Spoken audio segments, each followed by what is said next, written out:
They called me worthless, a tree without fruit, as my mother-in-law Charlotte handed me a suitcase and $23 for a taxi. My name is Sarah, once Sarah Harrison, now Mitchell again, and 4 years ago I stood in the grand foyer of my husband's family estate, my world crumbling. I'd been married to Jordan for 3 years, living in his family's sprawling mansion, surrounded by polished mahogany and expectations heavier than the crystal chandelier above us. His mother, Charlotte, and sister Amanda ruled the house with sharp smiles and sharper tongues, their eyes always watching, judging. The core of my conflict was clear. I couldn't give them the child they demanded, the heir to their precious bloodline. Now, as I grip that suitcase, the leather handle bites into my palm, and I see my reflection in the polished floor, a woman discarded, yet something stirs inside me, a spark of defiance hinting at a future they can't imagine. The unraveling began 6 months earlier in Dr. Rodriguez's office, the air thick with antiseptic and dread. I clutched Jordan's hand, my knuckles whitening as the doctor's gentle voice delivered the blow. Significant fertility challenges. Conception will be difficult, though not impossible. Jordan stared at the wall, his jaw tight, while I felt my dreams of motherhood fracture. The drive home in his sleek BMW was silent. The engines hummed louder than our words. At the estate, Charlotte and Amanda waited in the kitchen, their teacups clinking delicately. "What did the doctor say?" Charlotte's voice cut like a blade. Jordan poured a scotch before answering. "It's complicated. Sarah has issues." His words stung, reducing me to a broken machine. Charlotte's face shifted from hope to disgust, and she turned away, fussing with flowers, dismissing me. That night, in our king-sized bed, I whispered, "We'll figure this out." But Jordan's tired, "Let's see what happens," felt like a wall between us. For 18 months, I chased hope through negative pregnancy tests, hiding them in bathroom trash cans, each one a silent failure. Charlotte's comments grew crueler, her breakfast table musings about other women's grandchildren slicing into me. Eleanor's daughter-in-law had twins, she'd say, while Amanda chirped about her own future babies. I pushed eggs around my plate, appetite gone, feeling like an outsider in my own home. Jordan stopped joining me at appointments, citing work, leaving me alone in waiting rooms filled with glowing pregnant women. Dr. Rodriguez remained kind but blunt. Treatments were costly, invasive, and likely to fail. I suggested adoption once, but Jordan's curt "mother wants biological grandchildren" shut me down, as if we were breeding racehorses, not building a family. The final blow came on a cold March Tuesday. Nausea had teased me with hope for 3 days, and I took a pregnancy test in secret, hands trembling. Negative. I collapsed on the bathroom floor, my sobs raw and uncontrollable, shaking my whole body. When I emerged, red-eyed but composed, I found Jordan in his study, divorce papers spread across his desk. "How long have you planned this?" I asked, my voice hollow. "We want different things," he said, his relief palpable.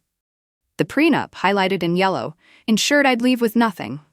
I'd signed it at 25, naive and in love, believing we Stamets would never need it. Now, Charlotte stood in the doorway, supervising as I packed. "You're young," she said, watching me fold my wedding dress. "You'll find someone better suited to your limitations." Amanda handed me my coat, and the taxi arrived. Charlotte pressed $23 into my hand. "A woman who can't give her husband children is incomplete," she said. I climbed into the taxi, no destination, no plan, only a burning resolve as the estate's hedges vanished behind me. The taxi dropped me at a motel, $43 for 3 nights in a room reeking of cigarettes. I sat on the scratchy bedspread, staring at my suitcase, my life reduced to one bag. The next morning, I walked into Martinez's dry cleaner, my only business outfit pressed against me. Mrs. Martinez, skeptical, hired me for $6 an hour, cash. I tagged a cashmere coat, my hands shaking, remembering my old life of closets full of such luxury. Customers ignored me, and during my break, I sobbed in the bathroom, but I smiled through every shift. I found a $300 a month studio apartment, its faucet leaking, radiator clanging. I dragged a thrift store mattress up 3 flights, ate instant noodles with a single fork, and whispered to the cracked ceiling, "They don't get the final word." Mrs. Martinez noticed my perfect attendance and willingness to stay late, handling the books with a precision born from desperation. "You're too smart for this place," she said one evening as we locked up, her eyes narrowing with curiosity. Why are you here?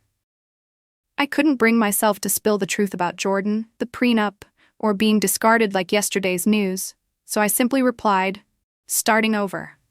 She nodded, slipping me an extra $20 for groceries, a small act of kindness that felt like a lifeline in my sea of isolation.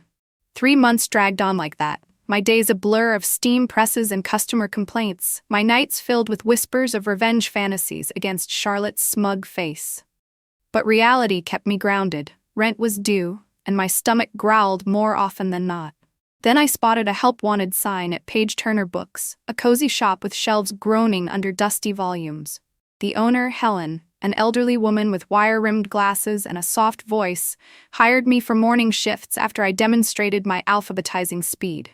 It paid $6 more an hour, and during slow periods, I could lose myself in books, escaping into worlds where women like me triumphed over adversity. Yet even with 2 jobs, it wasn't enough. Bills piled up like unspoken accusations. I took on evening work with a cleaning company, no questions asked, just keys and a mop.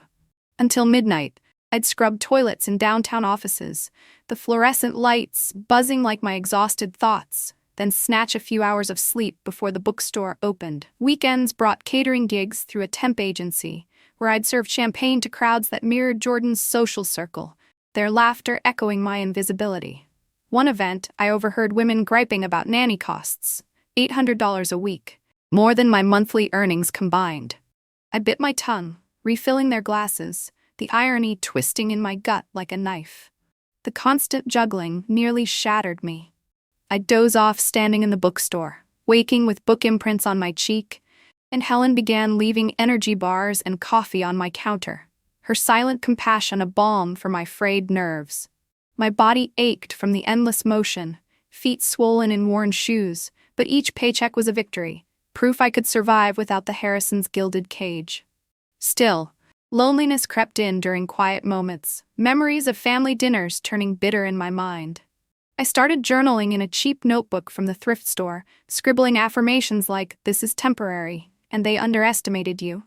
It helped, turning my pain into fuel, reminding me that every scrubbed floor was a step away from their judgment. My luck shifted on a rushed Tuesday morning when I spilled coffee on myself, darting between jobs.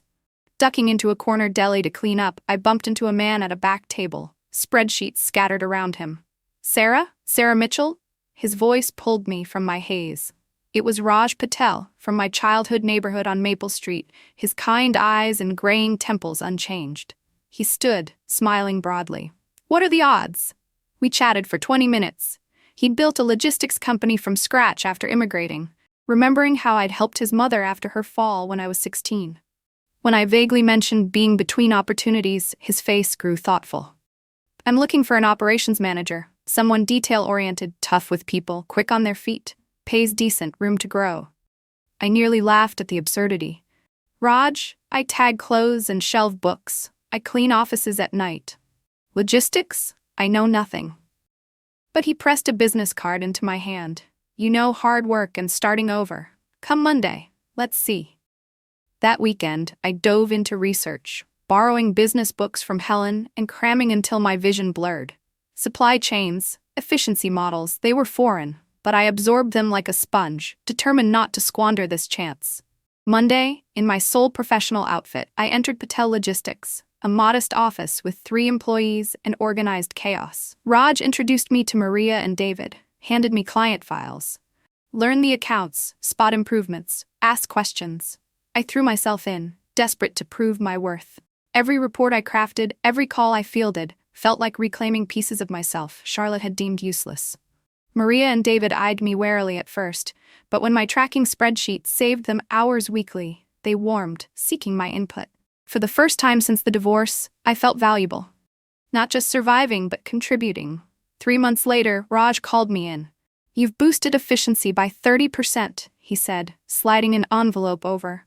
My new salary inside made my hands tremble, enough to ditch the instant noodles, maybe even afford a real bed. That night, on my floor mattress for the last time, hope bloomed in my chest. Maybe I wasn't finished after all. 6 months in, Maria mentioned her crypto side hustle over lunch. Made $300 last month on my phone. It sparked something. I'd been scraping by, never thinking beyond paychecks. That evening, I enrolled in an online finance course, Dr. Angela Chin's voice preaching compound interest like gospel. Your money should have babies. And those babies should have babies. I started small, $50 per paycheck into index funds, watching it grow like a secret garden. A business strategy course followed, taught by a venture capitalist who'd bootstrapped empires. Wealth is about keeping and growing, not just earning. I applied it at work. When Raj lost a client to miscommunication, I built a retention system. For delivery glitches, I pitched software solutions with cost analyses. Where'd you learn this? Raj asked after I overhauled invoicing. YouTube University, I quipped. Spotting shipping patterns, I modeled savings of $40,000 yearly, earning a $5,000 bonus. Instead of splurging, I researched startups, investing in green tech solutions solar software. The risk terrified me, but their model resonated. 3 months on, a partnership doubled my stake. I reinvested across 5 ventures. Some flopped, but others soared, my portfolio hitting $23,000 by my anniversary. Maria noted my growing confidence, and she was right. Numbers once scary, now thrilled me. Raj's faith in me felt like a lifeline, but I was still proving myself in the small, bustling office of Patel Logistics, where the hum of printers and the scent of coffee grounds filled the air. My first weeks were a whirlwind of learning, client names, shipping routes, and spreadsheets that seemed to multiply overnight. I'd stay late, poring over files, my thrift store lamp casting shadows on the desk. Maria and David, initially skeptical, began to trust me after I streamlined their workload with a tracking system that cut hours off their week. Every small win felt like stitching together the confidence Charlotte had torn apart. Raj noticed too, praising my knack for spotting inefficiencies, like when I suggested rerouting deliveries to save fuel costs. "You're a natural," he said, and for the first time in years, I believed I might be more than a failure. I enrolled in online courses, devouring lessons on supply chain management and business analytics, my evenings spent with a laptop and instant coffee, the radiator's clang my only company. I started seeing patterns in the chaos, clients who paid late, routes that bled money. One night, I built a predictive model for shipping costs, my fingers trembling as I typed. Presenting it to Raj, I held my breath. "This could save us thousands," he said, eyes wide. My bonus check arrived, and I stared at it, imagining a life beyond scraping by. I invested it in a tech startup, hands shaking as I clicked confirm. When their stock surged, my $5,000 doubled, and I reinvested, spreading bets across industries. Some failed, but others thrived, my portfolio climbing steadily. Work became my sanctuary, but I still carried the weight of loneliness. I'd pass families in the park on my way home, their laughter a reminder of what I'd lost. One evening, after closing the bookstore, Helen caught me staring at a parenting book. "You're allowed to want more than work," she said softly, slipping a muffin into my bag. Her words lingered, but I pushed them aside, focusing on numbers, on growth. Raj promoted me to operations manager, my salary now enough for a decent apartment. I moved to a 1-bedroom, bought a real bed, and ate meals that didn't come from a packet. Yet at night, the silence was deafening, my success hollow without connection. I decided to try something new, craving human interaction beyond spreadsheets. Cafe Luna, a quirky spot with mismatched chairs and local art, felt like a risk. Mrs. Rodriguez, the owner, hired me for weekend shifts despite my lack of experience.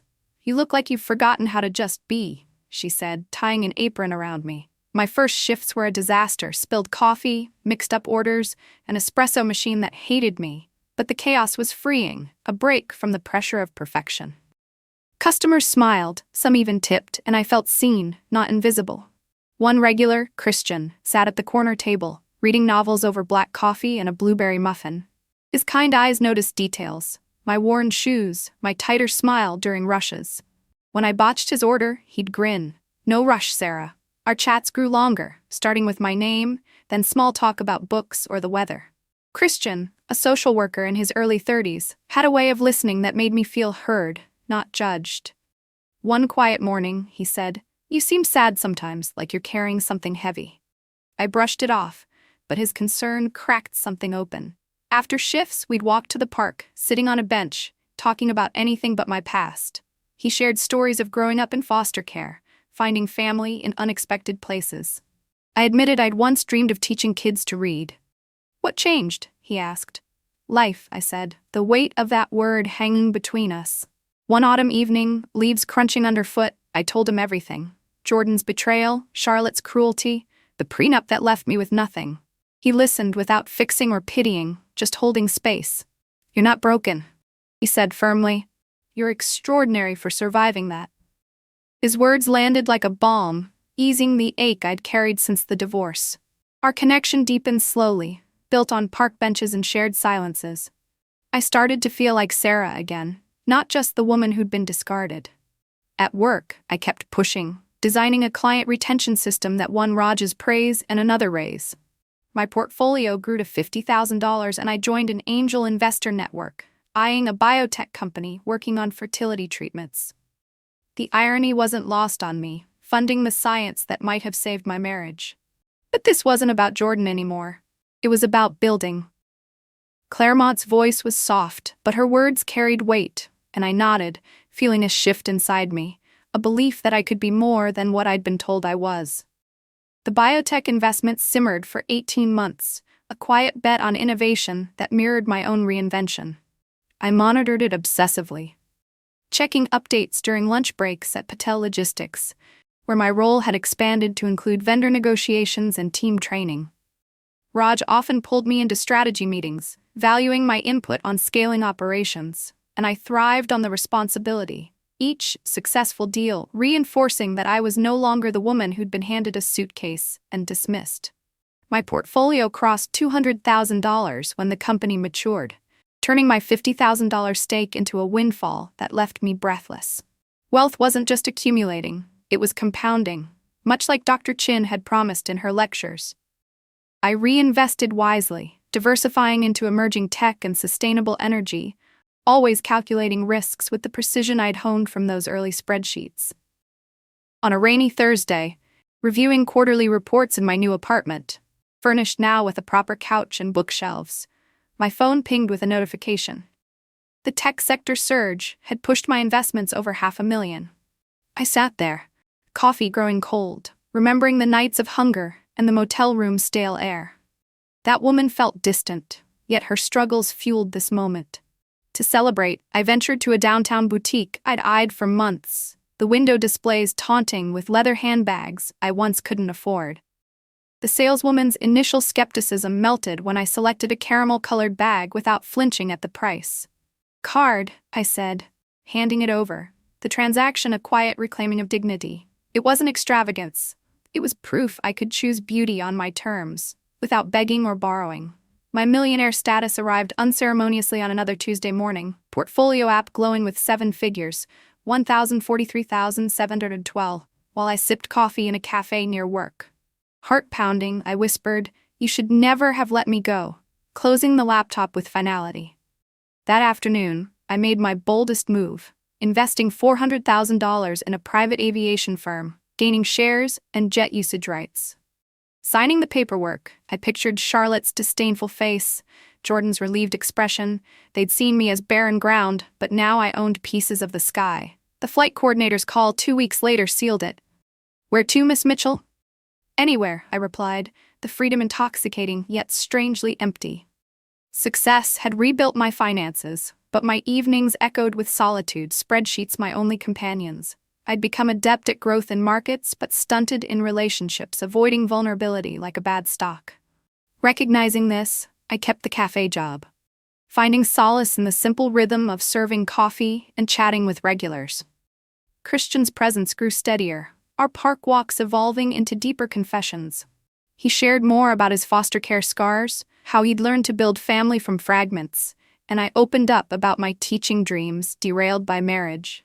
"You're rebuilding now," he said one golden autumn dusk, leaves swirling around us. His empathy drew me in, a contrast to Jordan's distance. As winter approached, our bond strengthened through small gestures, him bringing me a scarf on a chilly shift, me sharing book recommendations. One evening, over hot chocolate on our bench, I detailed the fertility battles, the monthly heartbreaks, Charlotte's venomous words. Christian held my gaze, no interruptions, just quiet absorption. "You're the strongest person I know," he said, his voice steady. Not despite what happened, but because of how you rose from it. Tears pricked my eyes, but for the first time, they were from relief, not pain.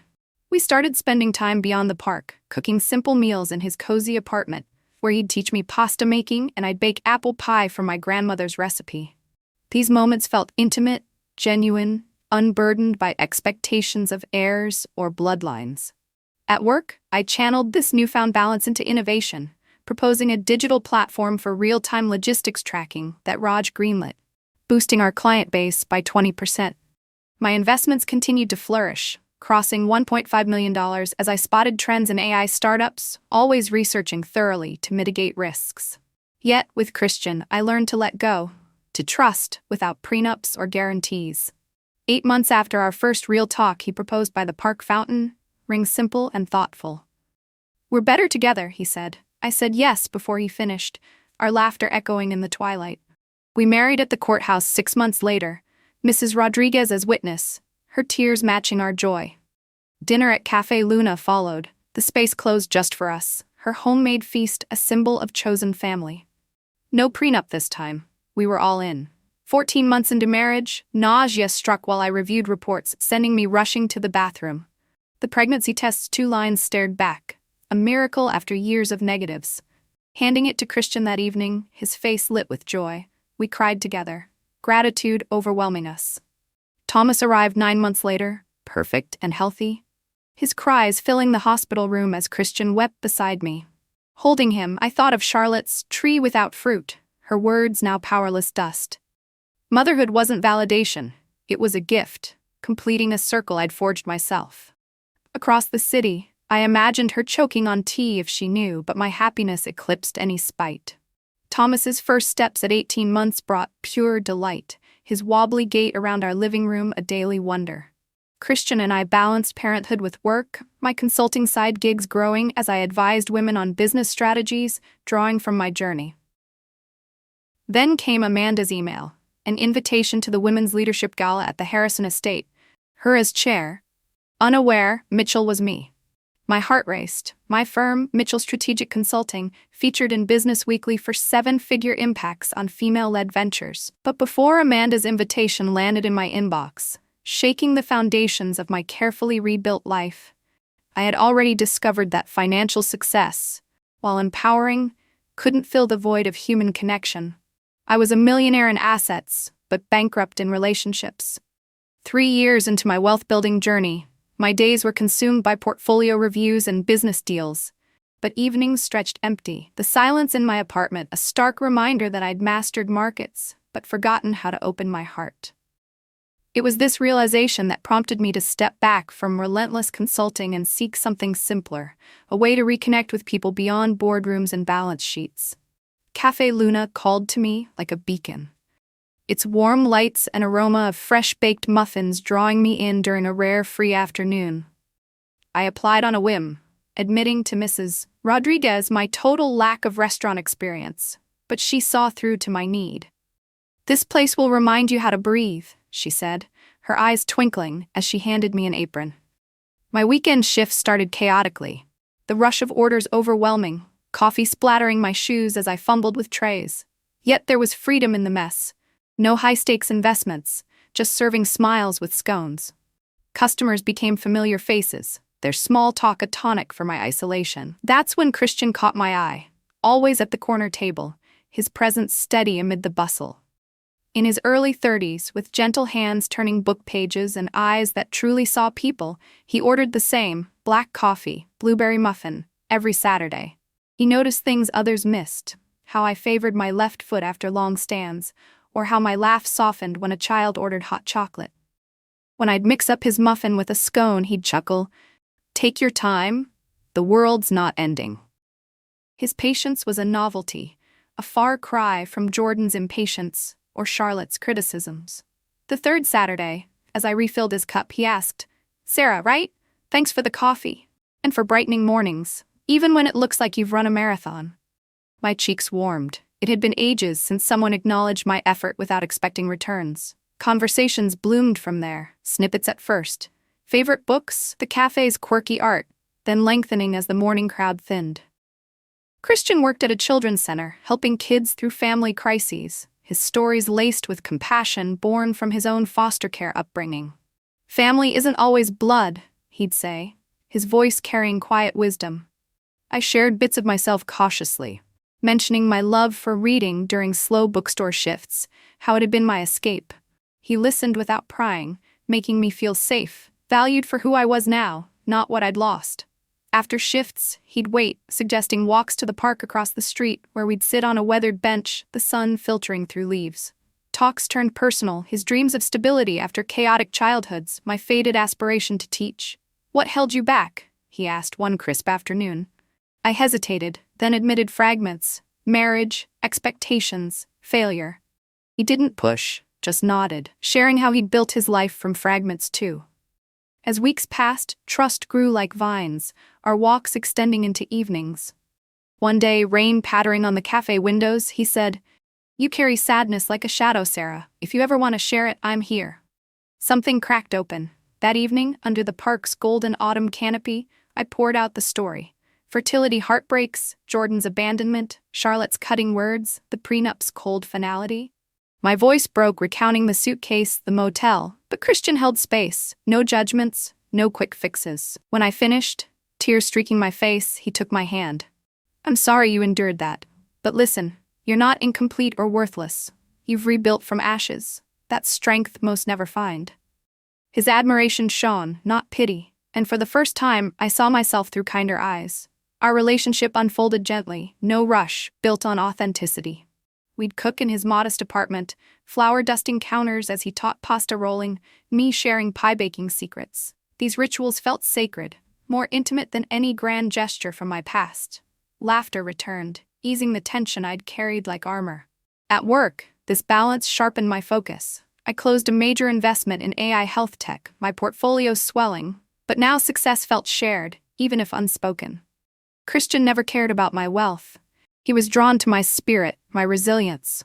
Months in, during a sunset walk, he stopped by the fountain, pulling a simple ring from his pocket.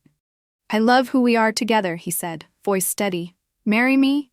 Joy surged. "Yes," I whispered, our embrace sealing a future free of conditions. We wed simply at the courthouse, cream dress for me, his best suit, Mrs. Rodriguez witnessing with happy tears. No extravagance, just us, vowing partnership without papers dictating terms. Dinner at the cafe followed, her special meal a toast to new beginnings. In Christian I'd found not just love, but a mirror reflecting my wholeness. Life with him softened my edges, teaching me vulnerability wasn't weakness. We nested in a cozy home, blending our worlds, his social work tales inspiring my consulting shifts toward women entrepreneurs. Yet, beneath the bliss, old wounds lingered faintly, until the invitation arrived, stirring them anew.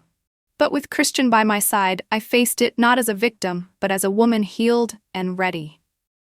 The email from Amanda sat in my inbox like a ghost from the past, but before I could even process its implications, my life with Christian had already blossomed into something profound, a partnership that healed wounds I thought were permanent. Our marriage wasn't about erasing the old hurts, but building on them, turning scars into stories of strength. We settled into a rhythm in our modest home, where mornings meant shared coffee and evenings brought quiet talks about our days. His at the children's center, mine balancing investments and emerging consulting work. Thomas's arrival transformed everything, but the miracle started months earlier. A quiet affirmation that life could surprise even the most guarded heart. 14 months after our wedding, as I pored over quarterly reports in our sunlit kitchen, a wave of nausea hit so fiercely I bolted to the bathroom. It echoed those desperate days with Jordan. But this time, hope felt different. Lighter, less burdened by demands. I bought a test on my lunch break, hands steady as I waited in the cafe restroom. 2 pink lines appeared, stark against the white stick. I stared, disbelief mixing with joy, tears blurring the result. That evening, Christian walked in from work, his face lighting up at my unusual silence on the couch. "What's wrong?" he asked, concern etching his features. Wordlessly, I handed him the test. Confusion gave way to recognition, then pure elation. "Are you sure?" he whispered, pulling me close. We cried together, bodies shaking with gratitude, the moment sacred in its simplicity. This wasn't about proving anything to anyone, it was ours, a gift born from love without conditions. Pregnancy unfolded gently, my body cooperating in ways it never had before. Morning sickness came and went, but Christian was there for every appointment, holding my hand as Dr. Rodriguez, ironically, the same doctor from years ago, confirmed everything was progressing beautifully. "Sometimes the body needs time and peace," she said with a knowing smile. I continued working, my consulting firm gaining traction as I advised women on financial independence, drawing from my own path. Clients sought me out after seeing my features in business newsletters, praising my strategies for turning small investments into empires. Yet, amid the growth, I prioritized rest. Christian massaging my feet after long days, our evenings filled with baby name debates and nursery planning. We painted the room soft blue, assembling a crib with laughter over mismatched screws. Thomas Christian Mitchell entered the world on a crisp spring morning, his cries strong and vital, weighing 7 pounds, 8 ounces. In the delivery room, sweat-soaked and exhausted, I held him first, his tiny fingers wrapping around mine, eyes blinking up in wonder. Christian wept openly beside the bed, kissing my forehead. "He's perfect," he murmured, voice thick with emotion. Naming him after his father and reclaiming my maiden name felt right. A blend of past and present, free from old legacies. Motherhood wasn't the validation Charlotte had denied me. It was deeper, a daily lesson in unconditional love. Thomas's first smile, his coos during feedings, healed fragments I didn't know were still broken. I whispered to him at night, "You came when we were ready," rocking him in the glider Christian had built. As Thomas grew, hitting milestones like rolling over and babbling, our family life wove seamlessly with my ambitions. I scaled back cafe shifts but kept consulting, my portfolio now at $2 million after a savvy AI venture paid off. Christian's work inspired me to incorporate pro bono sessions for single mothers, helping them navigate finances post-divorce. Weekends became park outings, Thomas giggling on swings, his joy infectious. Yet beneath the bliss, I occasionally wondered about the Harrisons. Had they moved on, or did regret linger? The invitation shattered that distance, Amanda's words praising my firm's impact, oblivious to our connection. Women's Leadership Gala, the subject read at their estate, no less. My breath caught. Christian, entering with Thomas on his hip, saw my pale face. "What is it?" I showed him, his expression shifting to protective understanding. "You don't have to go." But curiosity stirred, not vengeance, but a chance to close the chapter fully. We talked late into the night, Thomas asleep in his crib, as I weighed the emotions. "I'm not angry anymore," I admitted, curled against Christian. "I just want to see who I am now, in that place." He nodded, always supportive. "Then we'll go together." Preparations began subtly, arranging the jet share, selecting a silk dress that hugged my post-baby figure confidently, ensuring Thomas's tiny suit fit. Christian practiced bow ties, joking about making an entrance. As the date neared, peace settled over me. This wasn't revenge, it was reclamation. The limo to the airfield felt like stepping into a new era, Thomas babbling happily, unaware of the history unfolding. Boarding the jet, city lights twinkling below, I held Christian's hand, Thomas dozing in my lap. The flight was smooth, a far cry from that taxi ride years ago. Landing, the estate loomed familiar yet distant, its grandeur no longer intimidating. We arrived at 7, photographers flashing as I stepped out, elegant and composed. Christian followed, lifting Thomas, our family a united front. Inside, Jordan spotted me first, his cocktail glass nearly slipping, face draining of color. "Sarah?" he stammered, eyes darting to my ring, to Thomas. Introductions flowed calmly. "My husband Christian, our son Thomas." Shock rippled through him, then Charlotte and Amanda appeared, their composure cracking like fine china. Charlotte's whisper, "How old is he?" betrayed her calculations, her old words echoing unspoken. I smiled gently. 18 months, letting presence speak louder than accusations. The silence in the foyer stretched like a taut wire, the party's chatter a distant hum as Charlotte's eyes fixed on Thomas, her calculations evident in the furrow of her brow. Amanda fumbled her champagne flute, the liquid spilling in a golden cascade down her designer dress, her face flushing with a mix of horror and realization. "I didn't know." "Mitchell is," she stammered, but I cut in gently, "my maiden name. Simpler for business after the divorce." Jordan stood frozen, his earlier composure shattered, gaze bouncing between Christian's steady presence and Thomas's innocent giggle at the chandelier's sparkle. No one spoke for a beat, the weight of 4 years compressing into this moment. Not the revenge I'd once fantasized in my dingy apartment, but a quiet reckoning. Charlotte's lips parted, perhaps to defend or deflect, but Thomas reached toward a nearby flower arrangement, his babble breaking the tension like sunlight through clouds. We mingled briefly after that, or rather I did, introducing Christian to curious guests who recognized my firm's name from recent profiles. Mitchell Strategic Consulting, your work with female entrepreneurs is inspiring, one woman said, clinking glasses. Christian held Thomas close, his protective arm a anchor, while I navigated conversations with poise honed from boardrooms and bootstrapped survival. Jordan hovered at the edges, attempting small talk.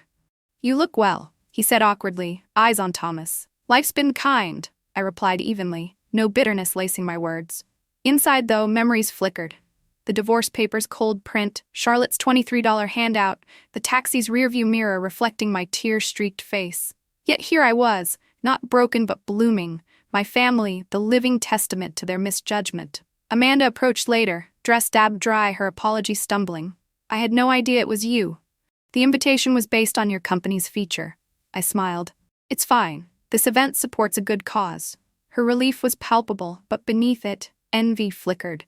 She'd married into expectations, perhaps facing her own pressures now. Charlotte cornered me near the buffet, her voice a whisper laced with something like regret. How did it happen? She asked, nodding at Thomas.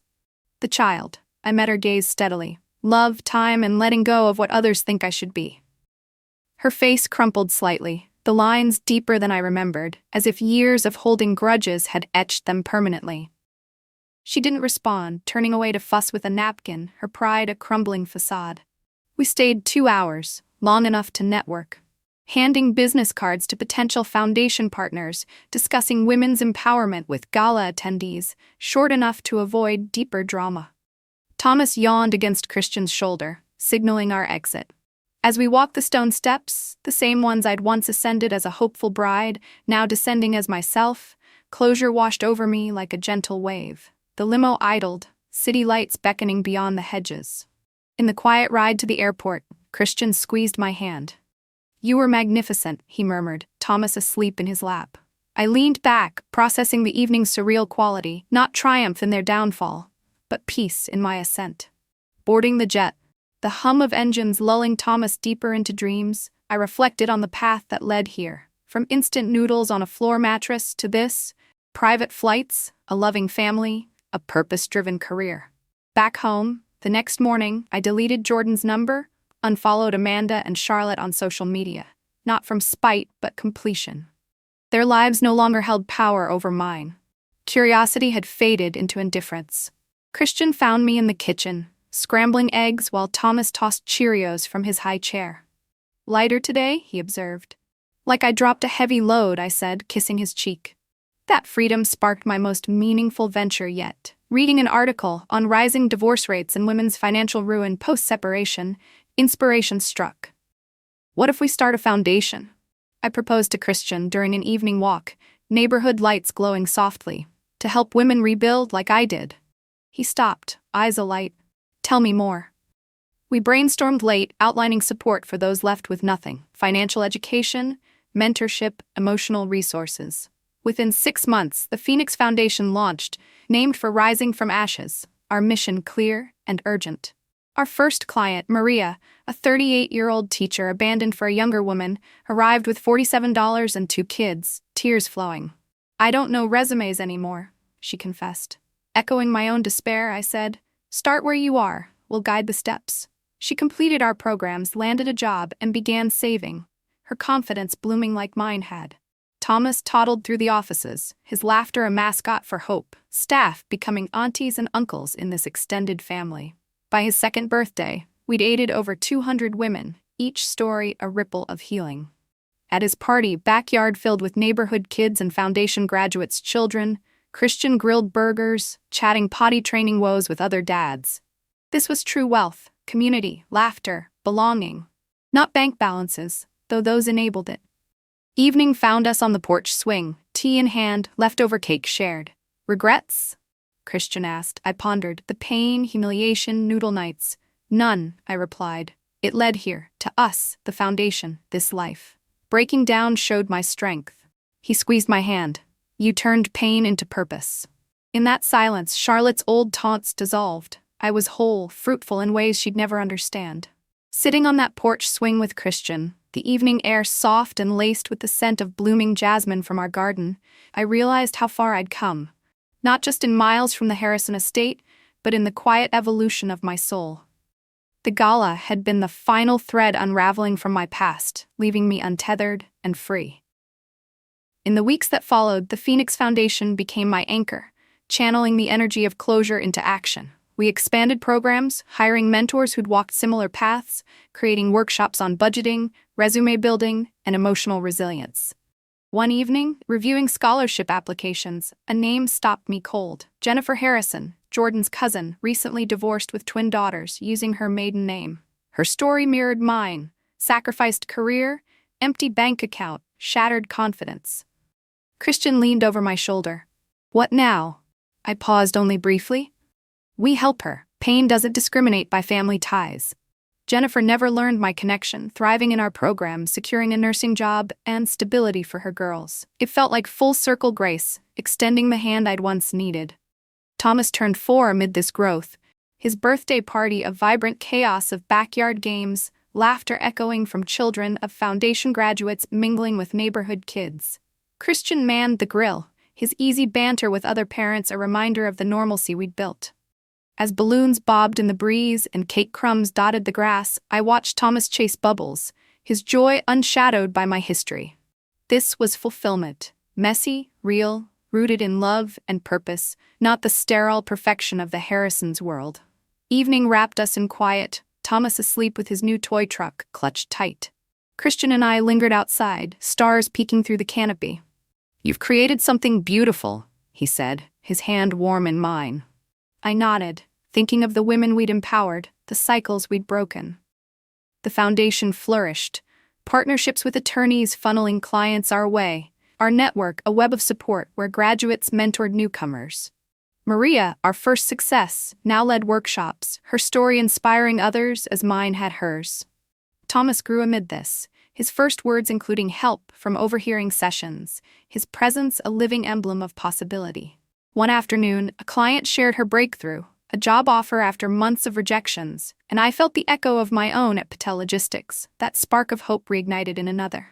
Evenings, I'd tell Thomas bedtime tales not from books, but from life. About kindness in unkind times, chosen families stronger than blood, setbacks as setups for comebacks. You taught us miracles happen in their own time, I whispered, stroking his hair as Christian joined us, the chair creaking under our weight. Reflecting back, the woman who'd signed that prenup at 25, naive and love-struck, seemed a distant memory. She'd sought approval in all the wrong places, measuring worth by others' yardsticks. Now I approved of myself, my value intrinsic, proven through trials that forged rather than fractured. Charlotte's tree without fruit label had been her limitation, not mine. I'd borne not just Thomas, but a legacy of empowerment, branches extending to hundreds of women, rising from their own ashes. Pain hadn't defined me, it had refined me, turning bitterness into betterment, as Christian often said. Life's detours led to destinations richer than any original plan. They called me broken, barren, failure. I called myself reborn, and in that naming found everything. As the years gently unfolded like pages turning in a well-loved book, I found myself pausing more often to savor the quiet rhythms of our life.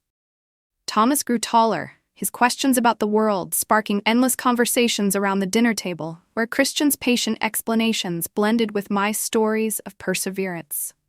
The Phoenix Foundation expanded its reach, touching lives across the city and beyond. Each woman's triumph a soft echo of my own journey, from shadows to light. We hosted gatherings in our garden, laughter mingling with shared tears, building a community where no one felt discarded or alone. Jennifer's twins played with Thomas on sunny afternoons, their innocent games a bridge over old divides, reminding me that healing ripples outward in unexpected ways. Christian and I grew closer, our love a steady flame, warmed by simple joys, a shared glance during busy days, a whispered "I love you" as night fell. Regrets? They faded like morning mist, leaving only gratitude for the path that led here. In the hush of evening, with stars whispering overhead, I knew this was enough. More than enough. A life rebuilt, not in spite of the breaks, but because of them. And in that knowing, peace settled deep like a final, gentle breath.